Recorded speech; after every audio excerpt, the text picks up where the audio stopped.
One of the big topics, obviously, that comes up around AI is around responsible AI, right? So how do we use AI in a way that's not going to get us into trouble or not going to do something catastrophic, right? And in the previous videos, we kind of looked at the extremes of this, right? So you don't really have the choice in almost any industry to not use AI, right? And because the risk there Right. is that the status quos, which notoriously vanish over time, are vanishing a lot faster with AI.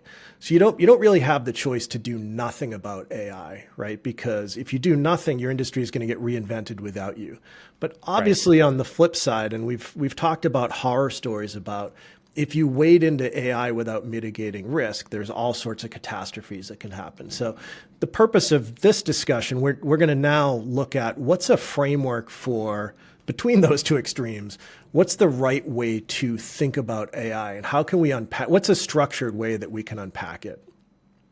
Yeah, I think the real key is that, especially in regulated industries, people are terrified of what AI and data can create in a very controlled, regulated environment.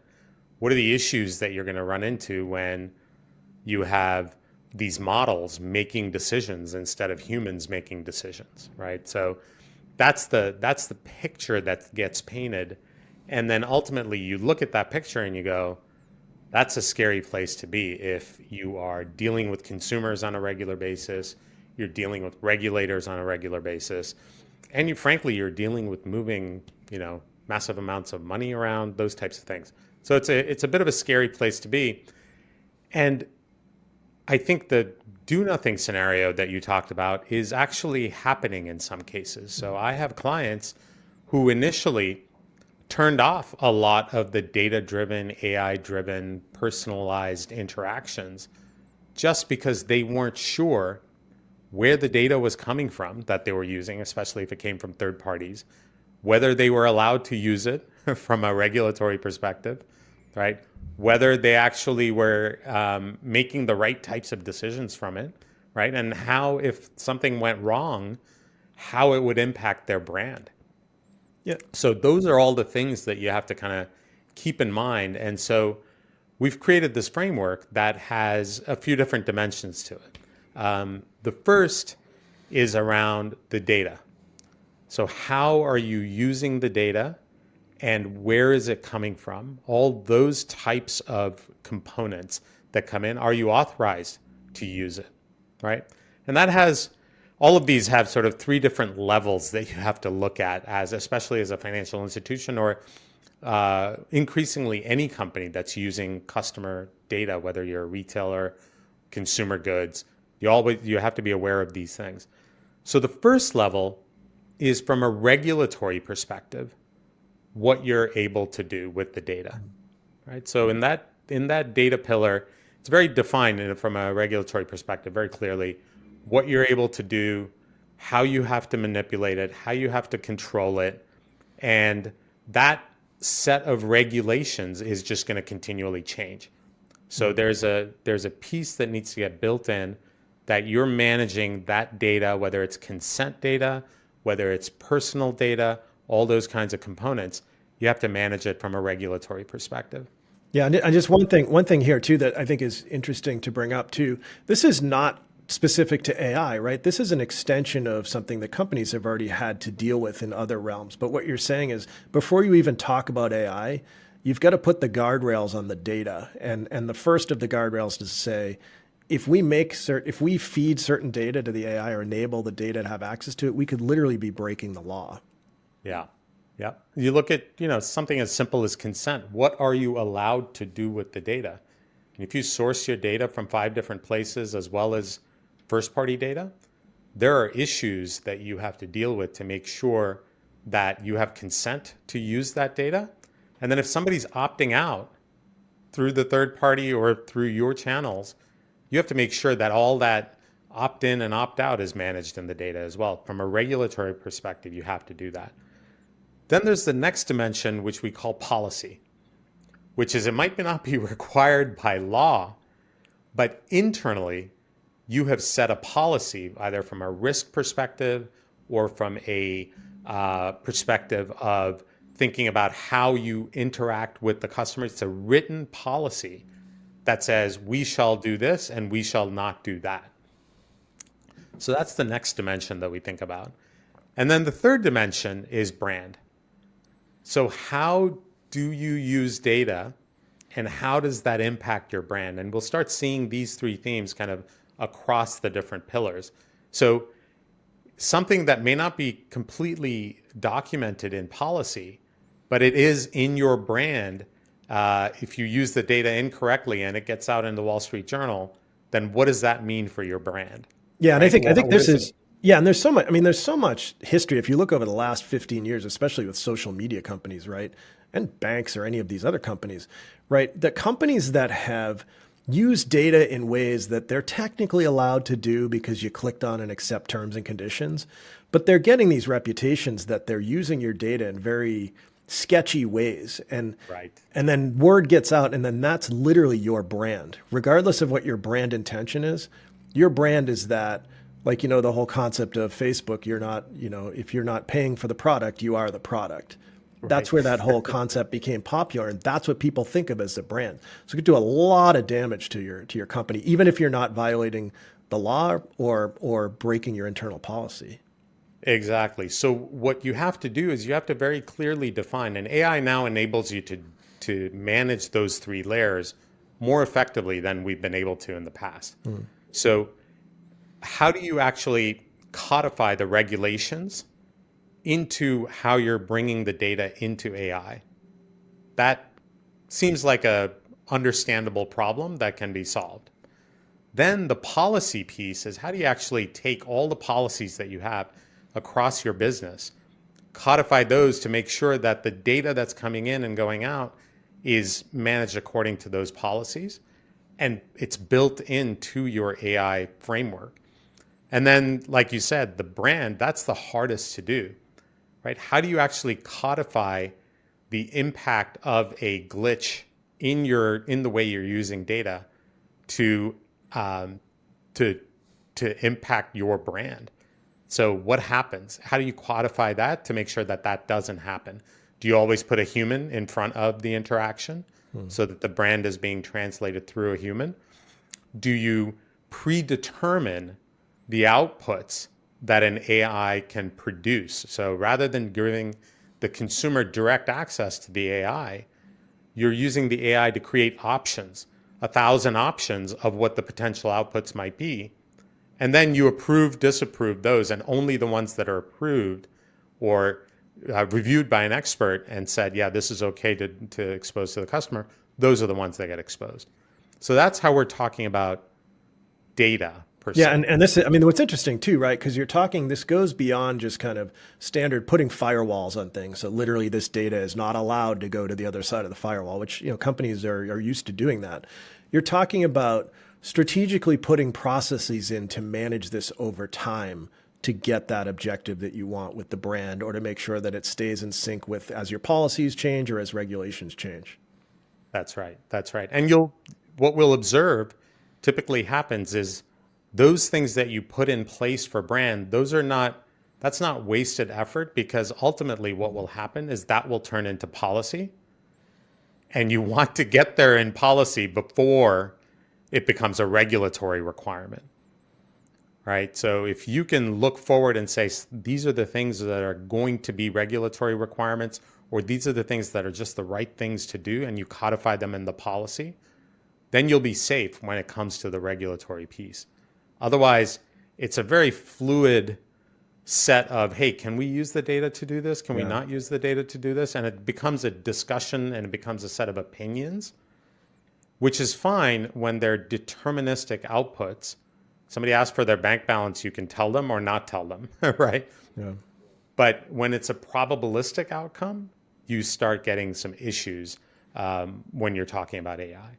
Makes So sense. Yeah. that's the first pillar. The second pillar is the decisions or actions that are being taken by the AI based on the data. So let's say you get the data right, you've got the controls in place from a regulatory perspective, from a policy perspective, and from the brand perspective, you're being responsible. what are the decisions that the AI is making and the actions that the AI is taking? That's your second pillar. And again, we have those same three layers underneath Mhm. that, right? There's the regulatory. What are you allowed to do? So talk about Community Reinvestment Act, talk about fair credit, those types of things where you cannot discriminate, and that is baked into the regulatory framework. Yeah, we have controls in place for that kind of thing. And even though we have controls, you'll see like one of my clients, for example, in Los Angeles, they are, if you look at their profile of loans they have made, it's disproportionately based on, or it's not proportionate to the racial makeup of the different neighborhoods that they're lending in. And they were able to discover this and correct it.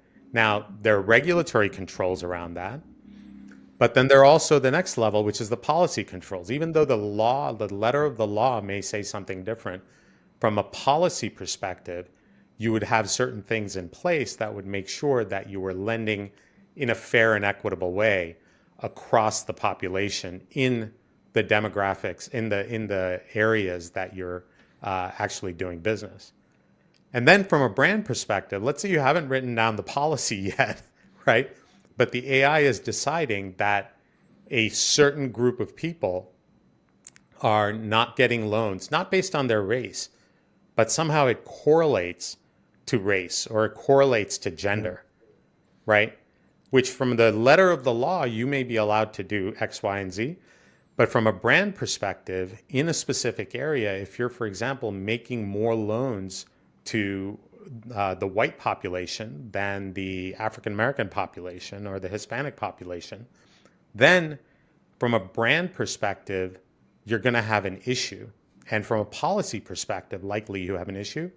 And from a regulatory perspective, we'll see, right? It depends on what the governing body in that area is looking at. Yeah, so So I think a lot of this, like, so where people experience this in their everyday life, right? You think of the concept of algorithms automatically making decisions, and a lot of times, even if you've properly firewalled off the data in that first level, gotten that just right, and the algorithms, they don't have access to data they shouldn't, they can still make terrible decisions from hallucinations or whatever reasons based on the data because they're using some weird policy, or to your point, they're doing something that correlates with something really bad, even though that's not the heuristic that they're using, right. right? So there's still, even if you've properly protected the data so you don't have catastrophic leakage there are still guardrails that need to be put on the actions that the AI takes. And you can see a lot of companies, like say again, the social media companies have gotten into big trouble on making automated algorithmic discussions to kill certain free speech that someone made Right. based on an inadvertent interpretation of a word, not even a policy, just a random algorithm triggers off of something. So it's very easy for AIs to do this if you're not deliberate about how those actions are going, and when you have the AI unrestricted and when you have a human in the process to oversee those actions before it touches a customer. Exactly. And those decisions and actions need to have two, you call them firewalls, but they need to have kind of two uh, levels of control. One is in the model itself. As you're building the models, there's a set of controls around what you're allowing and what you're not allowing the model to do, Mhm. right? From the regulatory perspective, you have a library of the regulatory requirements. From a policy perspective, you have a library of the policy requirements. Then from a brand perspective, you've articulated what the brand requirements are going to be. So you have that first layer that will prevent the model from breaking those. But then you also need an output rationalization layer, because otherwise you end up with things like what the newest Gemini did, Mm. right? Is you start producing things that are completely aligned with the input requirements, but not aligned with the output requirements. For example, the George the George Washington, the black George Washington Mhm. crossing the Potomac was an error on the part of the, when you look at it from the brand perspective, it certainly hurt Google. Yeah. When you look at it from the policy perspective, it was an unintended output of the policy where they controlled on this side, but they do not look at the outcome before presenting it to the consumer. So that can have devastating results on your brand. It can be in violation of your policies, and God forbid you're actually in violation of regulations. Yeah, so I think there's a real interesting way of looking at this, right? Because you said like you could put all the right guardrails in the world on the input side, and those guardrails can actually sum up to unintended consequences on the output side. Because AI is not so simple as a input-output function, right? Nobody entirely knows how that input becomes the output, which Right. means you have to have guardrails on the output side as well, That's right. saying what is the result of all of these input rules that we put in, each of them being good intentioned, that then suddenly created this weird quirk on the output. And so how do we manage that from an algorithm perspective so it doesn't create that failure? And then how do we make sure that that failure doesn't then go out to the customer or damage our reputation? Yeah, and the way that successful companies, the companies that are doing this successfully, the way they're looking at it is literally having for each process, reviewing the models that drive the decisions, and then looking at the regulatory requirements, translating the regulations uh, into components that can be executed on, and then overlaying it on top of the models. From a policy perspective, translating the policies into the same thing. And from a brand perspective, really going out and discussing what are the potential brand issues with all the stakeholders, and then bringing it back into codified rules with the two layers that we talked about. Now, companies have been doing this for years. We talked about this last time. The model risk management framework has been working for years. The large banks, the large insurance companies, they all have these types of controls in the models to make sure that these issues are not happening. The challenge is that it's not necessarily platform driven. It's not necessarily methodology driven. It can vary from business unit to business unit. I've worked in clients where there might be 5 business units that have a set of models each, and they're managing their own model risk management. Now, in a scenario where you're going to have 5,000 requests, not 5 groups of models, but 5,000 models, and those are continuously changing and growing and being modified, you really need to think about how you're going to manage all of that. And the way to manage that, but what the leaders are doing is they're putting in place this central capability to A, catalog all those models, B, understand the 3 dimensions of risk and responsibility that they have, C, put in the 2 walls, the front end and at the back end. And then once you've cataloged how this AI is working and where it's working, there are a couple of things that you can do. Number one is you create this reusability, right? So today, people go out, build these individual models. It's not a lot of reuse going on, but a lead scoring model, for example, could potentially be used across multiple business units. You just control it one time to make sure that you're not doing something incorrectly. Or a document, a model that goes out and reads documents and synthesizes them. You could do that once and build it once. So I think those are the kinds of things that you start getting benefits from centralizing and creating this catalog of models that then you are ultimately determining what those actions and decisions are that the AI is making. And then another dimension, the second dimension to that, now I'm getting into this 2 by 3 by 5, We're at like a five fourth dimensions on dimensional this. matrix. But the other piece of that is when a regulator comes in and says, why did you make these decisions on these loans?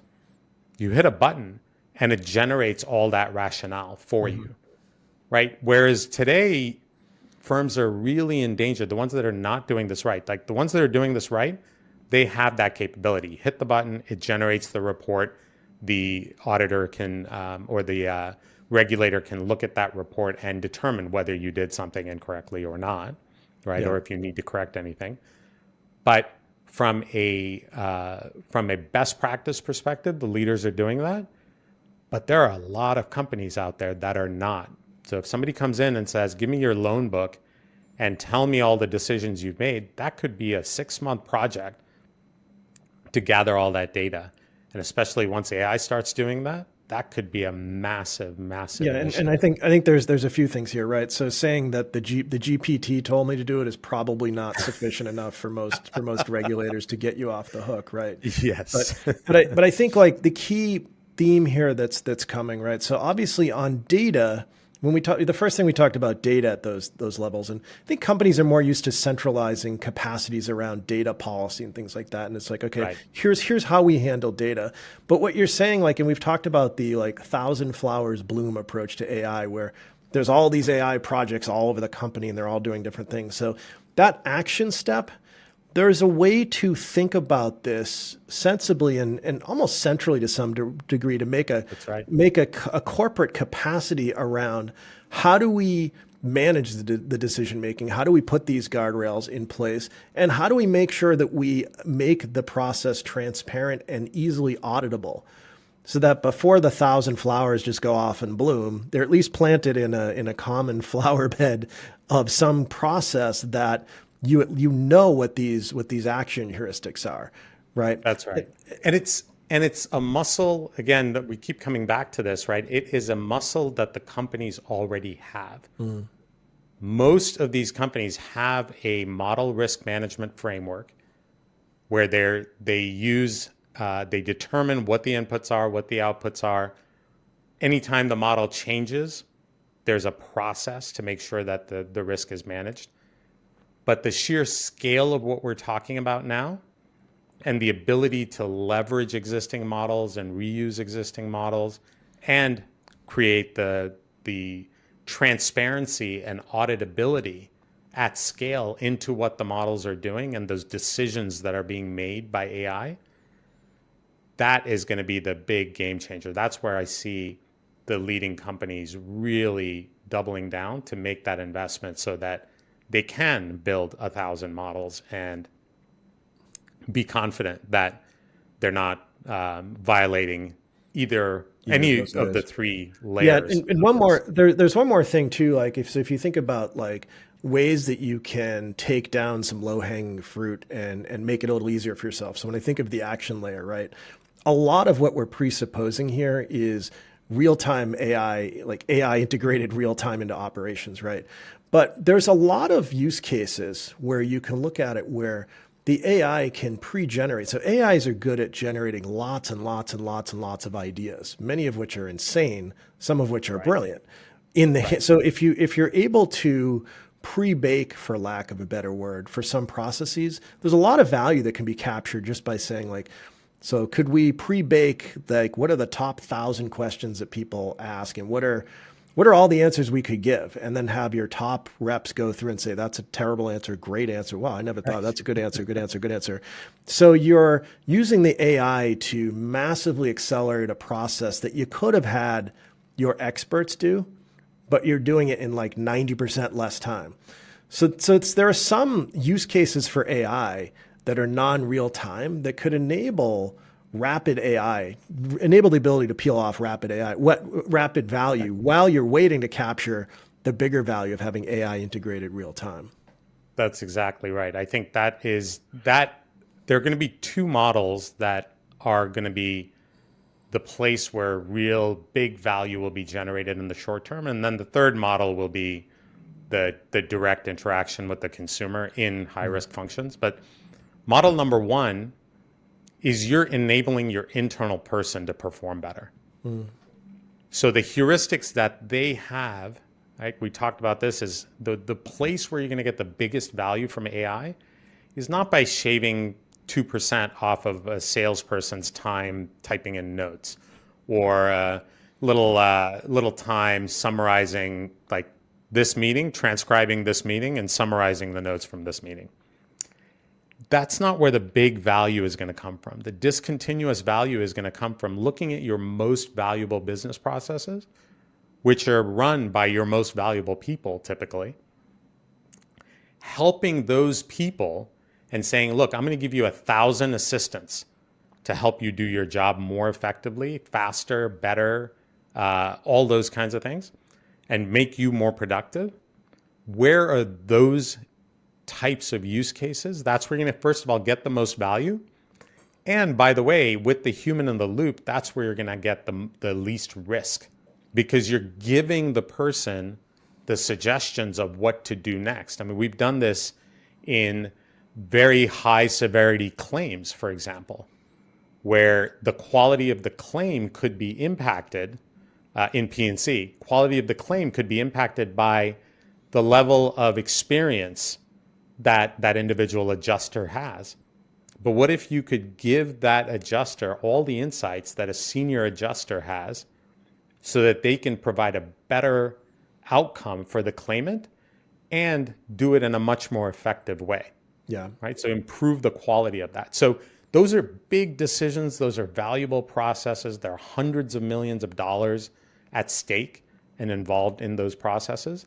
How do you actually put a human in the loop on that so that the AI is enabling the human? So Yeah. So that's, the paradigm for this, it's like the super suit that you're putting on that it is. human, right? That you can get a 2 or 3 or 5x improvement, right? And so some of these examples of this, like GitHub Copilot on code generation, have taken developers and increased productivity by, I think 55% is what they publish as their average productivity gain. But I think in some cases it's 2x, 3x, right? So Yeah. it's taking a human and making a 10x. human much more, right? Yeah, much more productive.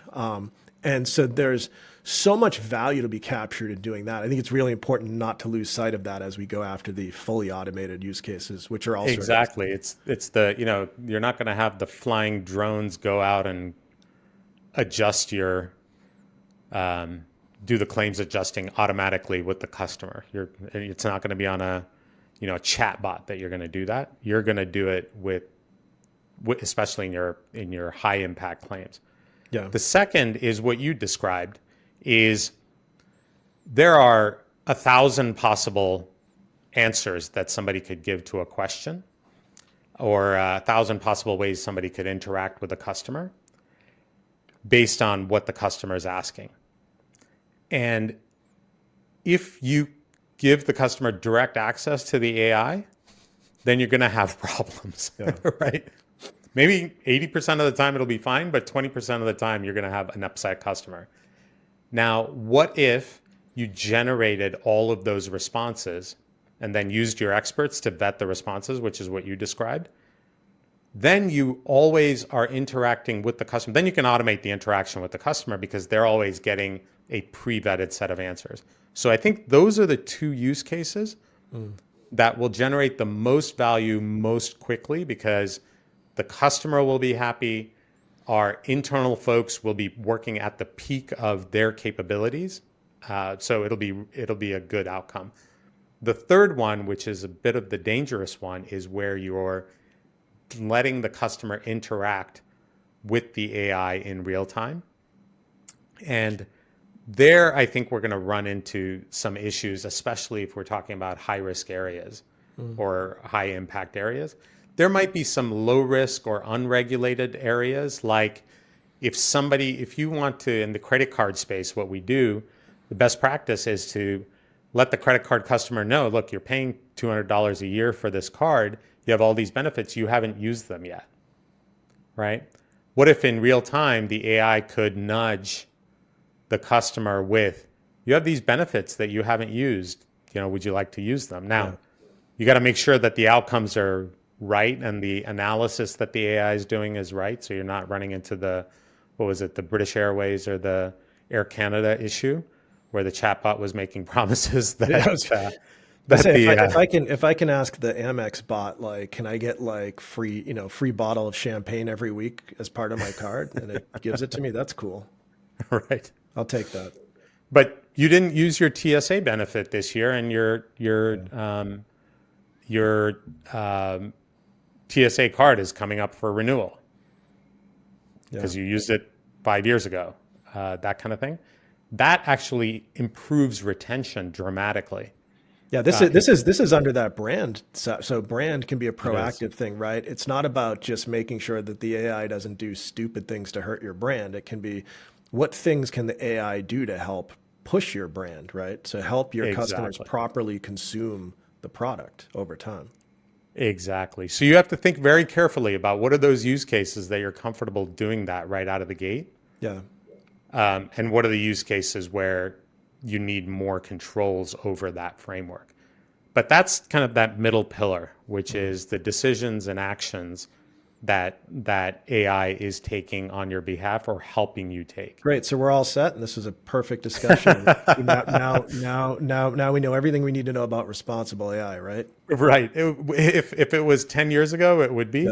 Yeah. Um, but one of the key issues with AI is it's the benefit and it's a blessing and a curse, um, is that it's learning.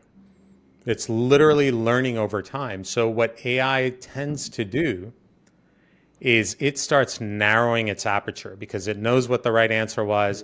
Based on that, it learns narrow, narrow, narrow.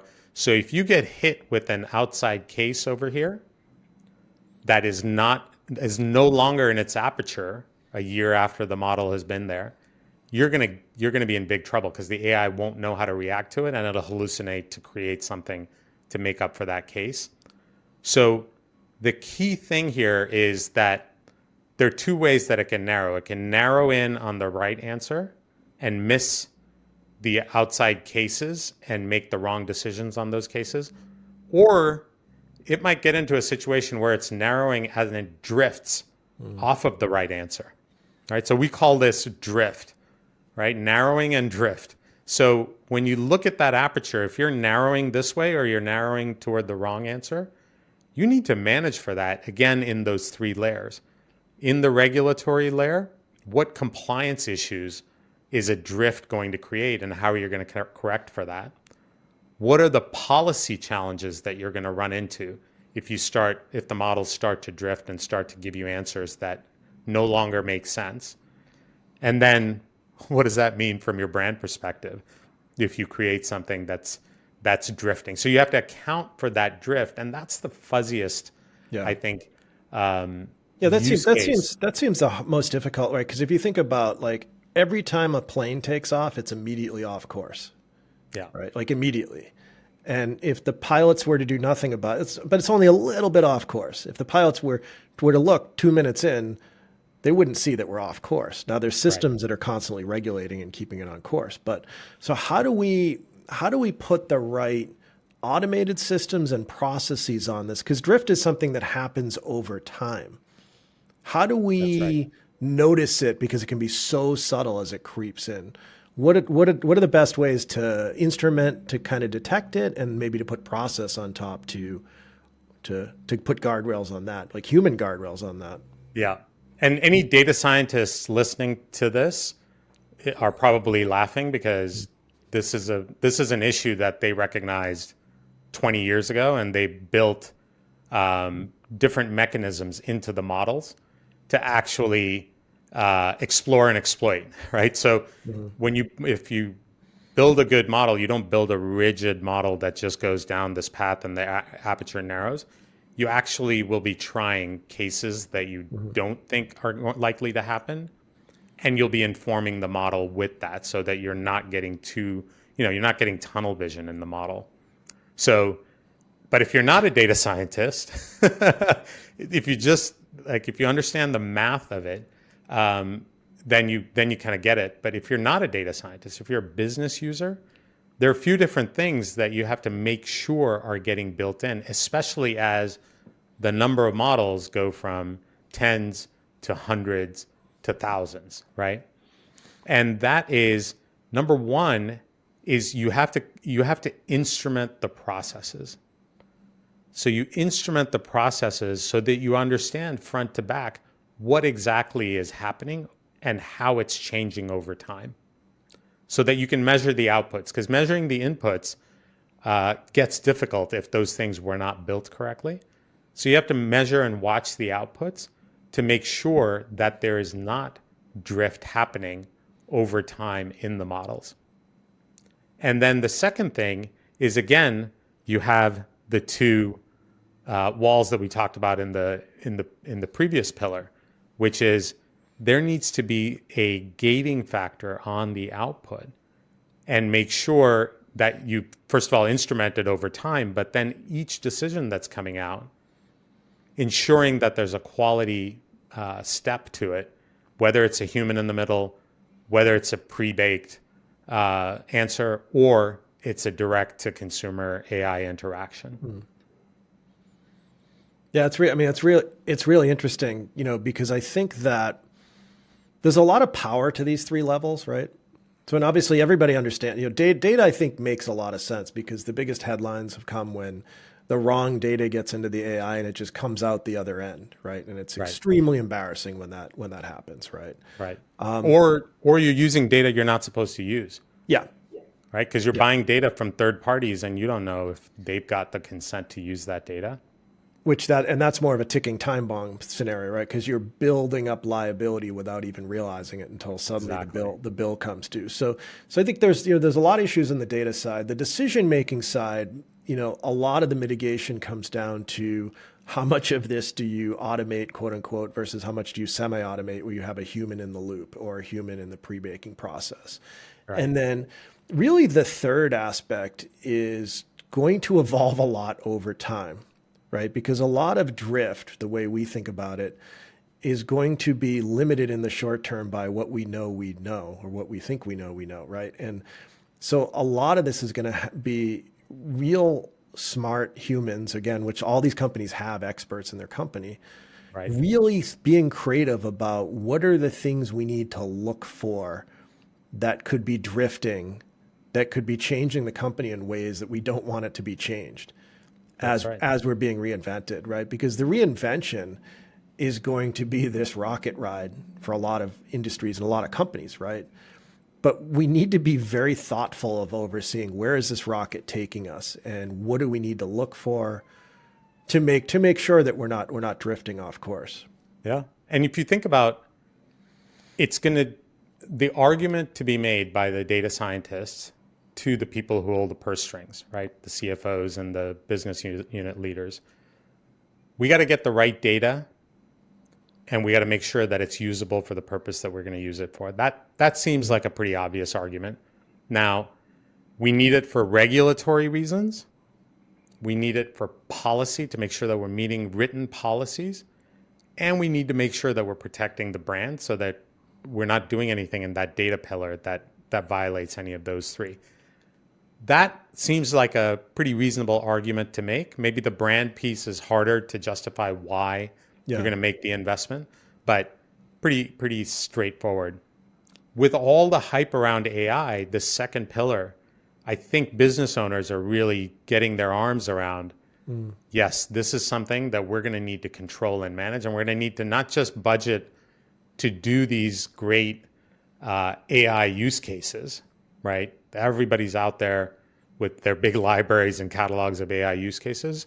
It's not just that, but how are we going to put in that layer that's going to drive the compliance and the policy adherence and protect our brand when the AI is making decisions and even taking actions in some Yeah. case, or helping our people make And then decisions. do that at scale too, right? Because what's the exciting thing about Gen AI and kind of the risk too, right, is that it's super empowering to the business units, right? So Yeah. it's just put this capacity, amazing Yeah. capacity in front of all of these business leaders. Now, what they need to do is figure out how do we make sure that we use this new capacity, but do it in some sort of controlled or disciplined way, and in a way that can be consistent practices across the organization.